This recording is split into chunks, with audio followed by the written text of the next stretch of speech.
All right, well, the corners didn't turn out quite exactly how I wanted them to. They still look okay. It's still looks pretty decent. I think that I made the height of the vertical wall too tall, and so it's kind of starting to bend these funny. So, but I have an idea for the next one. I'm going to try to get the corners to hopefully bend a little flatter. So, and so you can see, I annealed the aluminum, and I got that tip from, I don't know if any of you guys watch Ron Covell on YouTube, but he's like master fabricator guy. It's been in the industry for decades. Anyway, he showed on one of his recent videos that if you're working with aluminum and you want to anneal it and make it softer, apparently Sharpie, you color the area you want to anneal with Sharpie, and then you heat it up until the Sharpie burns off, and then apparently that's the right temperature to anneal the aluminum. So I did that, but it didn't bend quite like I thought it would. Those vertical legs are harder to bend, and so you could see on the second bend, I tried to do it hot. So I think I'm going to do it hot on the next one, which will be the driver's, or the curb side. Hey, there's my son. What's good? Anyway, where were we? So I've got an idea to hopefully make the bends go a little bit better on the next try. So I did the first one on the road side, so that in case it didn't turn out the best, I could kind of practice on that one, which you're always supposed to do. And then on the side you don't see all the time, and then on the curb side, hopefully it'll go a little bit better. What I'm going to do is I'm going to go here and I'm going to put an extra layer of ply here to block that inner side from bending in like that other one did over there. So anyway, we'll see if that works.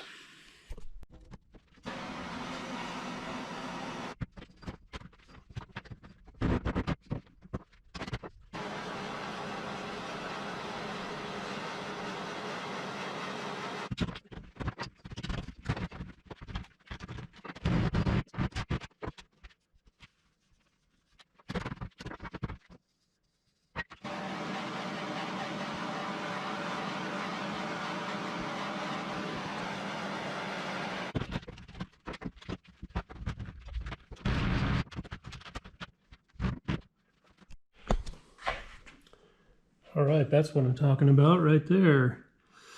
This one turned out a lot better than the other one. Almost makes me want to redo this side. I just would have to go grab another chunk of aluminum, but that turned out really good. So as soon as it cools down and I can pick it up, I'm going to test fit it. All right, this one turned out a lot better. Nice and flush, no weird bends of any sort.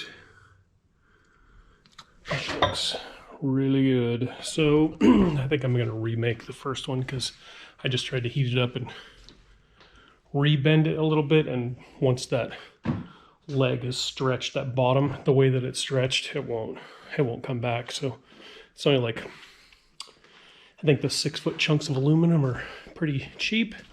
Does it have a price on here? It doesn't, but they're like 10 or 12 bucks at the hardware store. So that's what I'm going to do, but I'm not going to do it today. So let's review what else I did this weekend. Started Friday night and worked several hours yesterday trying to get wiring pulled in. As you can see there, I've got wires hanging out. And I've got all the trailer wiring done. I can't remember if I showed that before, but there you go. And then I've got wires coming in there for under storage lighting underneath there. And then here's where everything comes together in this main conduit. Hopefully you can see that. Got a bunch of wires coming through there, and the fuse block is going to go right here. And then let's go to this side. You can see I've got wires coming in here for a bunch of switches to control stuff. Interior and exterior light. Storage, or no, that's a switch for the storage stuff that's up in there. That'll go from there, and I'll drill down into this one. Oh, and then one last one. Clear down inside here. I don't know if you can see that. Hopefully you can. For underbody lighting. So, and let me tell you, I was going to record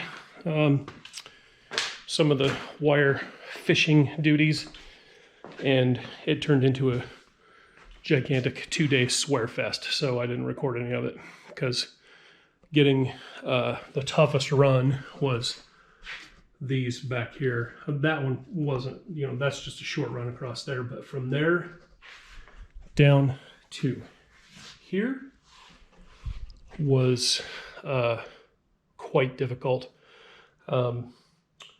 I've got 2 wires going, because that conduit goes from here up into the corner, and then it bends 90 around here and goes the full length, and then somewhere around in here it splits, wise off, and goes up to the storage, and then down to the lower area here. And then when it gets up into here, then it has to make another 90 to get into the bottom panel of the rear shelf. So that run was quite difficult. And as you can see, here is some remnants. This is like string line, like concrete form stake string line. I was putting a little, I would put a little piece of rag on the end, tie it on there, and then I was sucking it through with the vacuum. Well, sucking one string through with the shirt on works really great. When you've got 3 or 4 wires in a 3/4 inch conduit and you're trying to suck that string through, it gets a little tricky and shit gets tangled up and on and on. Anyway, so I got to the point where I got the 2 run to the back lower storage, and then I started pulling the top ones through, and I'm not kidding. I got them to probably like right here, and the freaking string lines broke. So I had to pull them back out. Then I thought, well, oh, I only need to run one more wire up front, because I can just run the ground. I got this brilliant idea in the middle of all of it.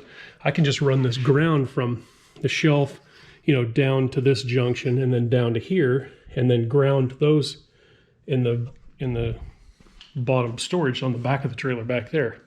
Yeah, that wire, all the conduit that I used in everything except for the first wall is all aluminum. And I didn't do probably the best job of making sure that everything was nice and smooth and didn't have any burrs on it or anything.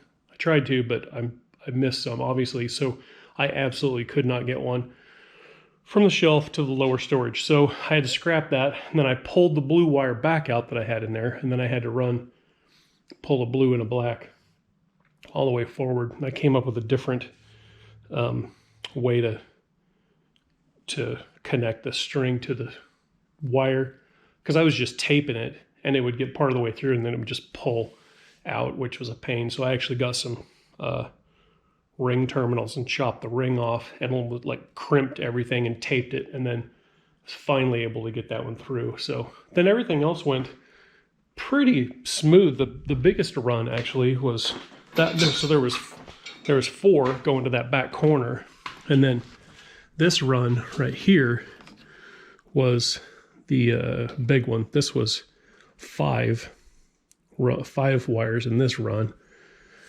and that goes from here down and through the floor and across over to the front and then up through that main hole. So but all the stuff going through the floor is all that old gray PVC square tube that I used. So that it got caught up a little bit down in the very front down here, and so I actually used this little bad boy. I had forgotten that I had bought this. That's a little Android, you know, a micro USB borescope camera.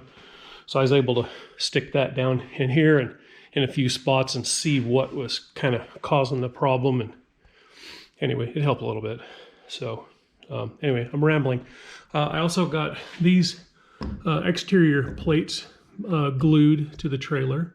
So I got to do a little bit of cleanup on the adhesive and make that look a little bit better, but those are done as well on both sides.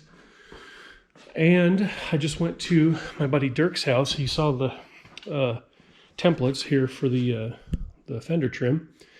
And then all this stuff over here, those long pieces, and then all of this stuff here is all for the form for the curved roof panel. So I gotta, once I get this fender trim done, then I'm gonna start building that. So thanks again, Dirk. I really appreciate your help on this this fender trim form. Once I modified it a little bit and, you know, corrected my own mistake, it works awesome. So thanks again for the use of your awesome CNC equipment. I really appreciate it.